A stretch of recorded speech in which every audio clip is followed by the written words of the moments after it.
So good afternoon and good morning to everyone. I am Luca Borlini, head of Nestlé's Investor Relations. I will moderate the Nestlé Q&A session today. I'm joined by François-Xavier, our Nestlé's Chief Financial Officer, and Laurent Freixe, the CEO of Zone Americas. First question is how meaningful of plant-based, how much are the sales of plant-based this year? Where do you see the biggest opportunity in frozen meal? What kind of market share do you currently have? Okay, hello everyone. Let me maybe take the first question. First of all, very happy to be with you, even if it is through a digital participation. So plant-based sales today, it depends the definition that we use, but we have sales of about 700 million Swiss francs in 2020, when we are growing in the double-digit space for that business. So this is not only made of meat alternatives. If we look at meat alternative, which is very often what people are looking at, it's a business of about 200 million Swiss francs, which is growing much faster actually, around 30 to 40%. But I mean, it goes much beyond that because we have vegetable meals like vegetable lasagna, like pasta and so forth. And especially if you look at our US business, and maybe Laurent can elaborate a little bit more about it, it goes much beyond meat alternatives as well. And even beyond this close to 700 million Swiss francs of sales, we have additional sales with dairy alternatives. It's about another 120 million, so which brings us in total north of 800 million Swiss francs. Maybe Laurent, you want to cover briefly what we have in the US for plant-based food? Americas at large. So you're right to say that there is a double play there. One aspect is what we can do with our focus brands, the pure plays like Sweeters, for instance, in the US, or Nature's Heart, more globally across the Americas. And there is a lot of potential, and we indeed grow strong double digits across the two platforms. But possibly the bigger play is to bring plant-based ingredients into our blockbuster brands like DiGiorno, like Stouffer's, like Lean Cuisine, and like many others, like the dairy-based brands like Nido, for instance, or Ninho in Brazil. So the potential is there on both sides, and we see strong double-digit growth ahead of us for the years to come. Next question is on marketing. How will your marketing budget change due to increased use of digital? Can you comment also on the relative profitability of your e-commerce business?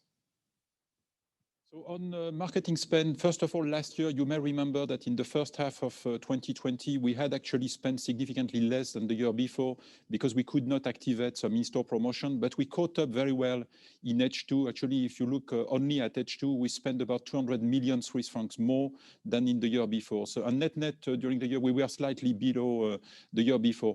Within marketing spend, and if we look at our media spend, close to 50% of what we spend in media is actually digital today. It's actually 47%, which is a significant increase versus what we experienced a few years back. If we look at the profitability of e-commerce, it's a little bit difficult to draw a final conclusion on that. First of all, it depends very much by category, by market.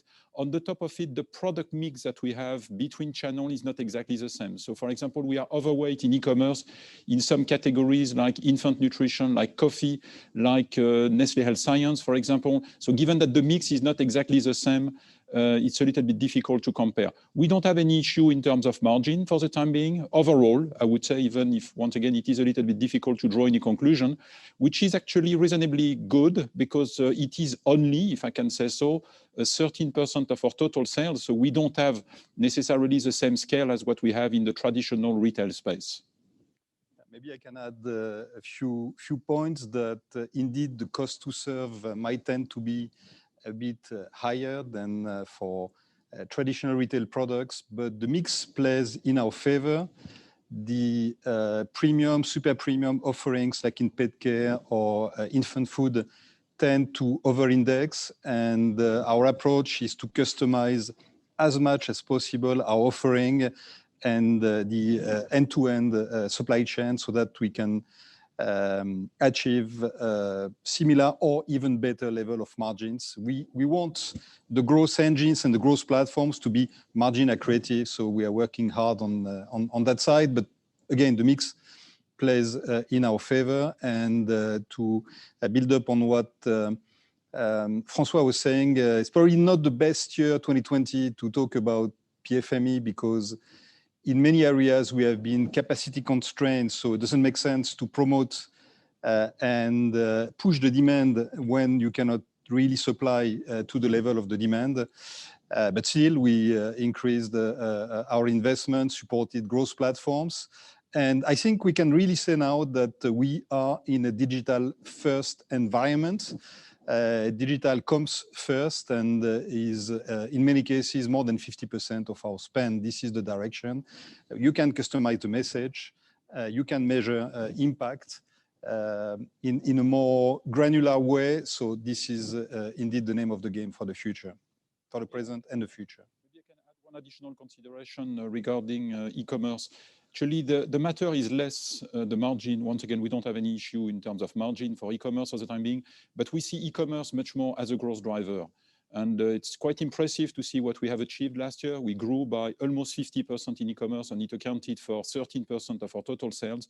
But we are really in an investment position. So we are building capabilities, be it in terms of ISIT capabilities, in terms of skills. By market, we do that globally as well. And the good news is that we have a market share online, which is actually higher than the market share that we have offline. And we keep on gaining market share for e-commerce as well. Let me highlight on top that for a category like pet food that indexes very well in e-commerce, there is frequency of consumption and shopping. It's bulky, so that's prone to subscription models or to a broader e-commerce space. There we grew in the US last year 65%, and it's close now to 20% of sales. Next question is on inflation. How much inflation are you expecting in 2021? And how much will be offset internally and how much will be passed on to customers? I think we have gone through the last few years with basically no inflation or even deflation. And there was deflation anyway in our industry and more specifically in the developed world.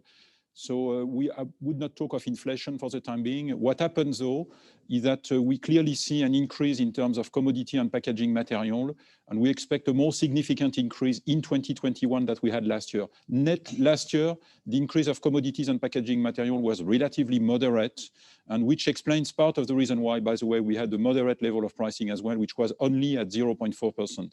If you look more specifically at the end of 2020 last year, we were already at 0.9% of pricing. So we start seeing some traction there, which is a reflection of this commodity increase, but which is also a reflection of the depreciation of currencies that we have been facing last year in emerging markets more specifically. And then I would mention, for example, Mexico, Brazil.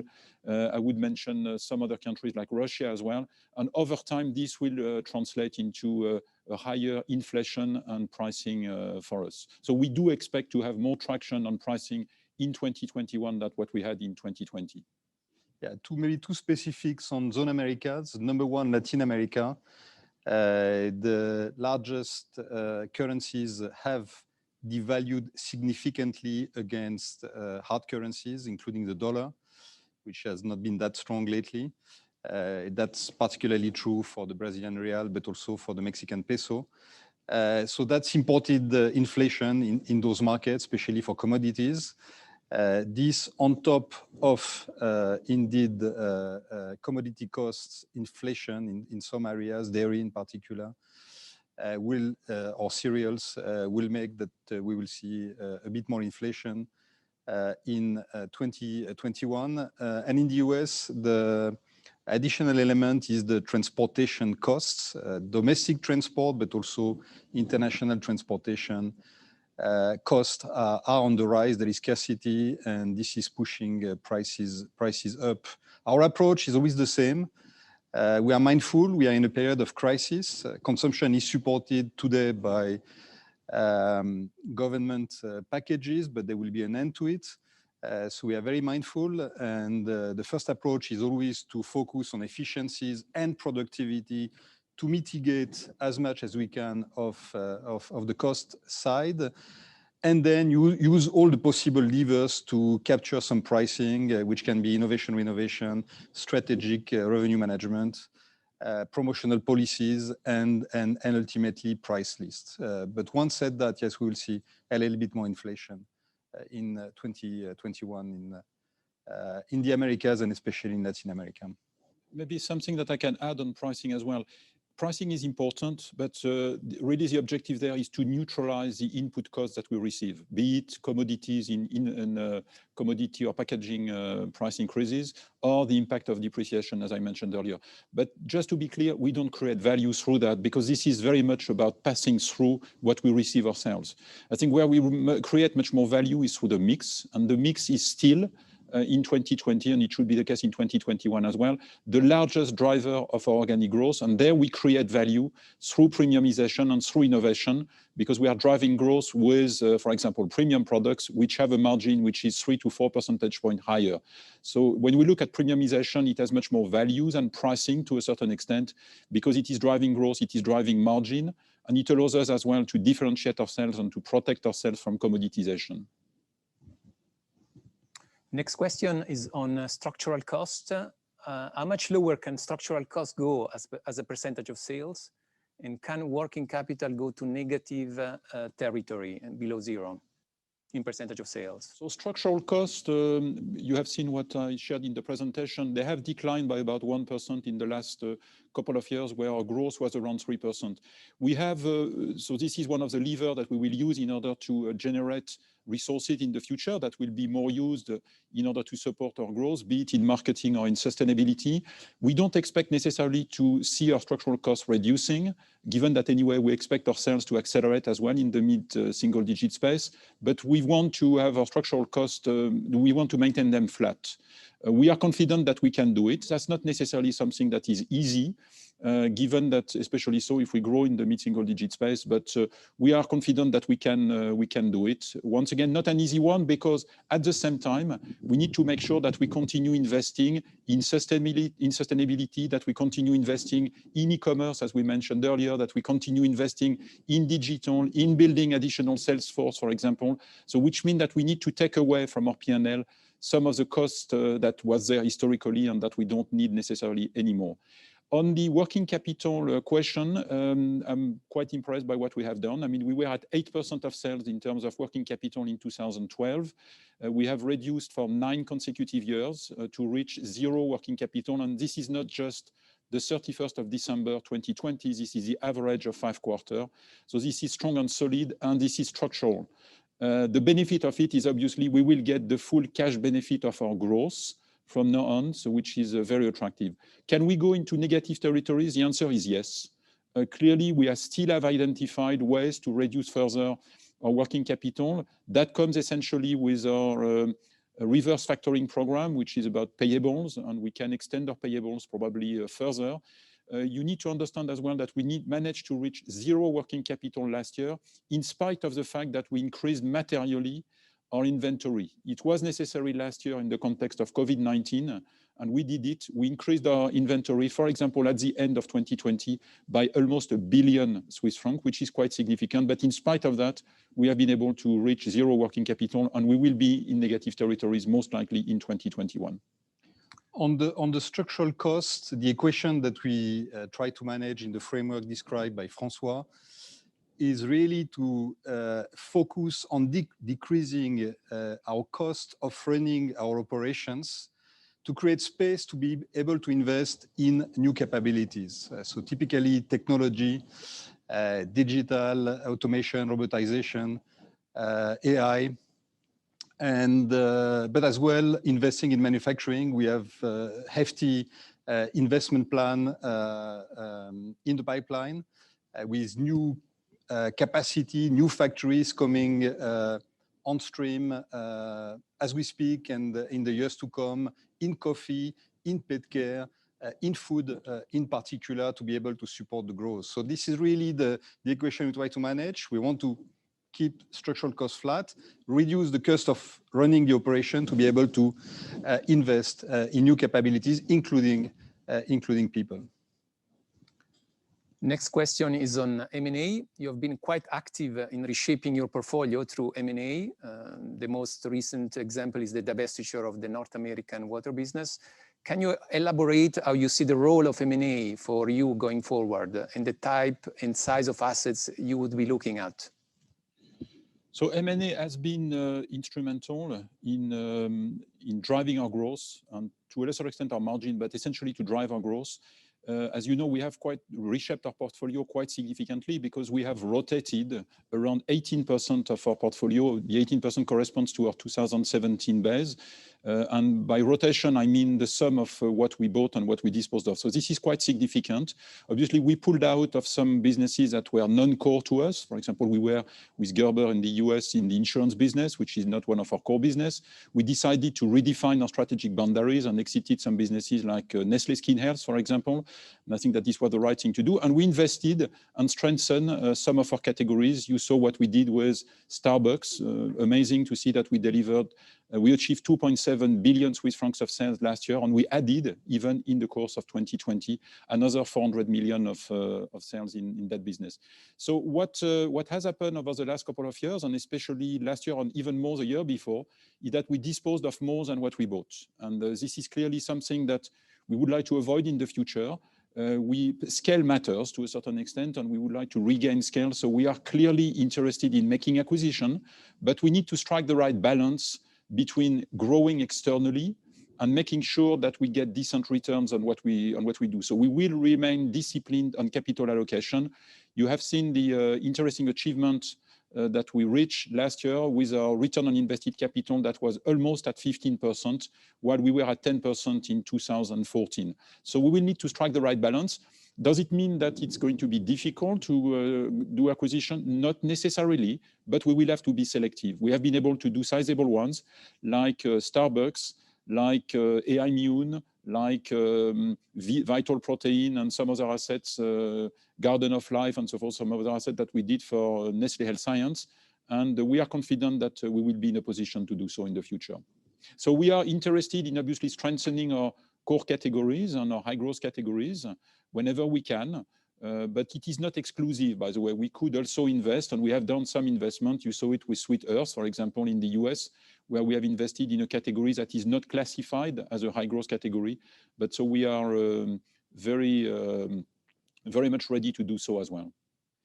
Let me maybe highlight on top of what François was just saying, that number one priority remains to invest in organic growth, and we see ample space in strategic categories or more local businesses to drive sustainable mid-single digit growth. So that's one aspect. Now, of course, there is this exposure.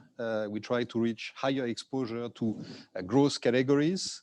That's one of the important aspects. Strengthen our exposure in what we have qualified as the strategic categories, and exit businesses where we believe we are not positioned to win. So that's the approach. But indeed, we are eager to activate a bit more the acquisition lever going forward. Next question is on consumer-facing marketing expenditure. How do you see the marketing spend evolve in 2021? Maybe Laurent, I'll let you answer that one. We want to invest. We believe that there is space to invest.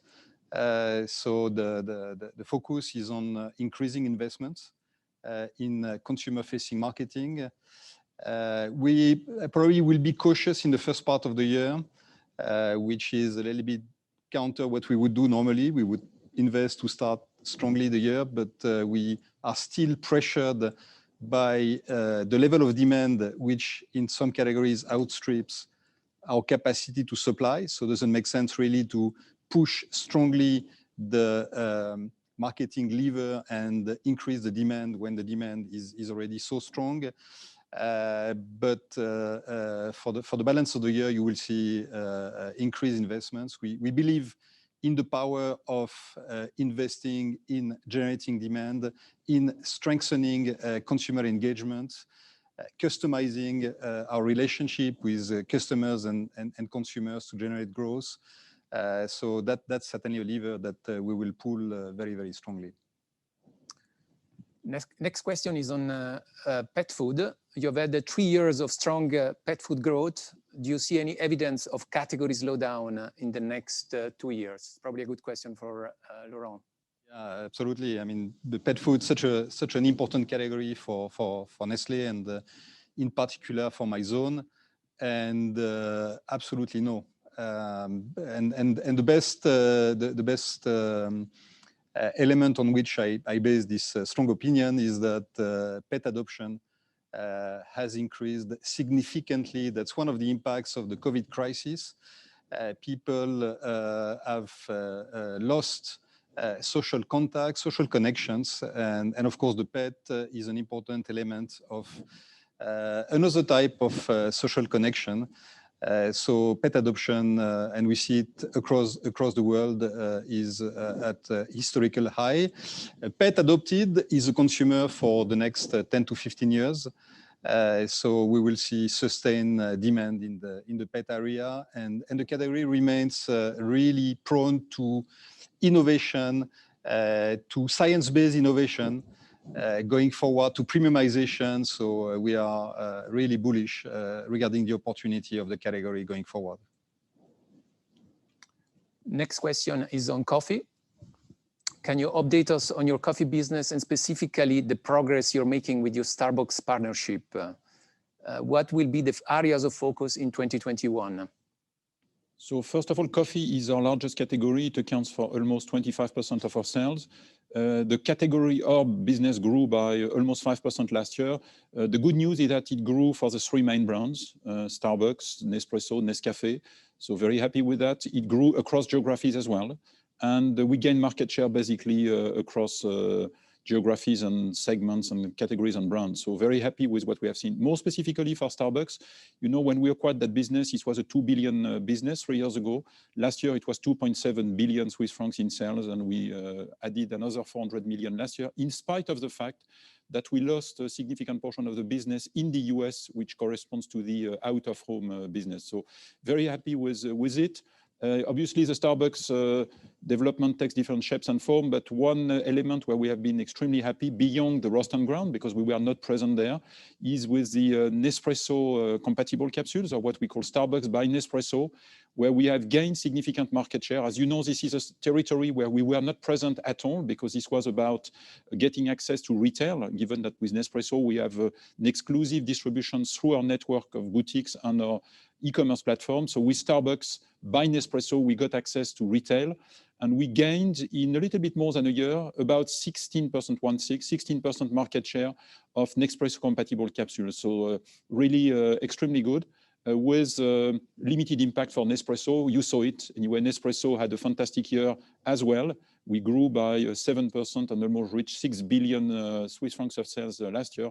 Quite an amazing performance 33 years after the launch. Just want to take the opportunity as well, talking about that, to say that for the Nespresso system, which includes Nespresso, as well as Starbucks by Nespresso and some other compatibles that we market as well, we grew double digit last year, both by volume and by value. I think we got the best portfolio, in all modesty, in the industry. We got such a nice and powerful set of brands between Nescafé, Nespresso, Starbucks, and I would add Coffee Mate as well, which is really a power brand in the US. And we see opportunities to grow in all spaces. There is one area which is impacted, obviously, which is the out-of-home part. There are less office consumption, there is less coffee shop consumption, there is less transport consumption or consumption on the go. But part of this has translated into more consumption at home, and our positioning of the coffee shop at home, which benefits also Nescafé Dolce Gusto, which has achieved strong double-digit growth in 2020, will benefit all the brands going forward. So we are very confident regarding the growth opportunity. And maybe one of the things to highlight with the Starbucks at home offering, Starbucks by Nespresso, we are now introducing the Starbucks virtual line in the US. So that will be an additional growth lever to drive Starbucks to the next level. Maybe another question for Laurent. Which consumer behaviors do you think will stick post-COVID? It's an obsession that we have because it's clear that we got more consumers and more consumption occasions that have been triggered by the COVID. The fact that, especially in the US, where 50% of the food was consumed out of home, and the fact that it's down to, or it's been down at the peak of the crisis to 1/3 has created ample opportunities of home cooking, home baking. We believe that some of these will stick as people have started to enjoy it. That can be also a family activity, especially when it comes to baking and baking with the kids, which resonates very well with our Toll House brand. And I believe that as we will enter the more economic side of the crisis and possibly the social side of the crisis, when the economic crisis will impact more and possibly support packages will start to fade away. People will see that in the trade-off on where do we have our meal occasions, that having breakfast, lunch, or dinner at home is a cheaper option than going to the restaurant. So I don't say that there will not be a way back to the restaurants, that people will not go back to their previous habits, but there will be certainly less people working in the office going forward. So I'm sure that part of what has been captured will stick. What we will see still at the same time, the out-of-home channels progressively starting to recover. A question on China, maybe for François. With the sale of Yinlu, what is the outlook of the Chinese market for Nestlé going ahead? Which categories will be the focus in China? Okay, so China clearly this is one area where we have been disappointed by our performance in 2020. There are several reasons to it. First of all, we have the timing of Chinese New Year, which didn't help in both Q1 and Q4. We have a stronger dependency as well of out of home, and in the context of COVID, it's played against us as well. And the consumer behavior in China was very different during the lockdowns because there was no stockpiling by consumers. So this doesn't help, but clearly we ambition to be soon in the mid-single-digit space in China for a certain number of reasons. One of them is Yinlu, because it was a drag in 2020, so that one has gone. We have put together a turnaround plan for Wyeth as well, which is an area where we were significantly negative last year, and we are working actively. Already we saw some sign of an interesting turnaround in H2. And obviously the comps are going to help us, starting with the timing of Chinese New Year, which played against us last year, and will be certainly positive in 2021. So we remain optimistic. It's not necessarily an easy one. The important thing as well is to understand that outside of infant nutrition, last year, actually, most of our businesses did well in China. So, I mean, the foundation outside of the specific issue that we had with Wyeth were very strong and solid. I could mention many examples of our businesses, from pet care, from Nespresso, from some of our dairy businesses as well, which did very well. No, we remain very positive about China starting in 2021. Maybe we still have time for last questions on emerging markets. How are you doing in emerging markets? What countries can surprise to the upside? Maybe Laurent can give his perspective on Latin America as well. Latin America has been really strong for us with high single-digit growth, and I see opportunities both in volume, in RIG, as well as in pricing going forward. We got a very strong momentum in Brazil, including in confectionery, which is a category that has been under pressure globally, not in Brazil, and we are gaining share there, and it's a huge business for us. But dairy also, pet care offer massive opportunities. I'm a bit also about Mexico. Mexico is always pulled by the US. Remittances are at a historical high. Even if the economy is not that strong, consumption is sustained, and we are extremely well positioned for growth.